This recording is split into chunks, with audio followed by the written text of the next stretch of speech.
एक बार की बात है, लाल बहादुर शास्त्री जी रेलवे मंत्री थे। उस समय रेलों में सफर के दौरान कई लोग बिना टिकट यात्रा करते थे। शास्त्री जी ने इस समस्या को समझने के लिए तय किया कि वे खुद ट्रेन में सफर करेंगे और हालात को करीब से देखेंगे। वे साधारण कपड़ों में बिल्कुल आम यात्री की तरह ट्रेन में चढ़ गए। कोई पहचान भी नहीं पाया कि यह देश के मंत्री है। टिकट चेकर जब डिब्बे में आया तो उसने शास्त्री जी से भी टिकट मांगा। शास्त्री जी ने जेब टटोली, पर टिकट तो भूल ही गए थे।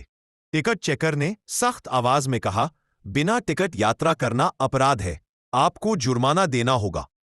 शास्त्री जी मुस्कराए और बोले, जरूर, गलती मेरी है, मुझे जुर्माना स्वीकार है। जब जुर्माना भरते समय टीसी को पता चला कि ये तो देश के रेलवे मंत्री है, वह घबरा गया। उसने माफी मांगते हुए कहा कि वह जुर्माना नहीं ले सकता, लेकिन शास्त्री जी दृढ़ स्वर में बोले, गलती चाहे मंत्री करे या आम आदमी, सजा बराबर होनी चाहिए। ईमानदारी का रास्ता किसी पद या पहचान से बदल नहीं जाता। उन्होंने पूरा जुर्माना भरा और आगे कहा, मैंने अपनी गलती से सीखा है और चाहता हूं कि देश के लोग भी कानून और ईमानदारी को सर्वोपरि माने। उस दिन से टिकट चेकर से लेकर यात्रियों तक सभी के मन में शास्त्री जी के प्रति सम्मान और भी बढ़ गया।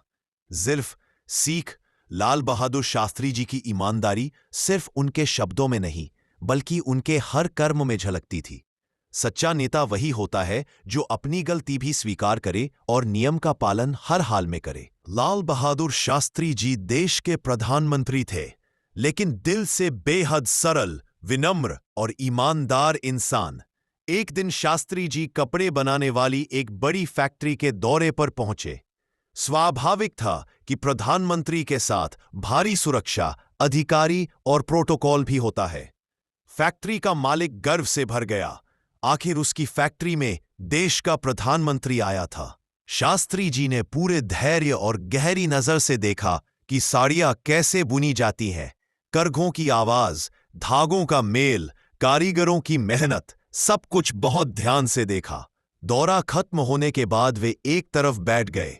फैक्ट्री मालिक उत्साहित होकर सुंदर सुंदर साड़ियां लेकर आया और बोला, सर, आप इनमें से कुछ साड़ियां अपने घर ले जाइए।